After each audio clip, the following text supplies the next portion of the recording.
Sugar fasting. ఎందుకంటే sugar వ్యాధి ఉన్న వాళ్ళకే ఎన్నిసార్లు మందులు వాడినా మళ్ళీ మళ్ళీ ఈ తెల్లబట్ట వస్తుంటుంది. ఈ తెల్లబట్టకి చికిత్స చేసుకున్నప్పుడు కేవలం భార్య మాత్రమే కాదు, భార్యాభర్తలు ఇద్దరూ ఒకేసారి మందులు వాడటం ద్వారా మళ్ళీ ఈ తెల్లబట్ట రాకుండా ఉంటుంది.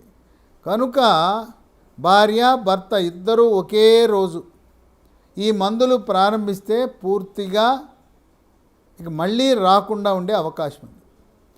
ఈ తెల్లబట్ట పదే పదే వస్తున్న వారికి బెండకాయ కూర తినటం వల్ల ఆ సమస్య పరిష్కారం అవుతుంది. 5. కాలేయము మందకొడిగా పనిచేస్తూ కామెర్లు వచ్చిన వారు కాలేయము పనితీరు మెరుగుపరచడానికి బెండకాయకి విశిష్టత ఉన్నది. ఇక 6. వెంట్రుకలు నల్లగా ఉండాలన్నా, వెంట్రుకలు రాలకుండా ఉండాలన్నా, వెంట్రుకలు ఒత్తుగా ఉండాలన్నా, మహిళలకి పొడుగాటి వెంట్రుకలు అందం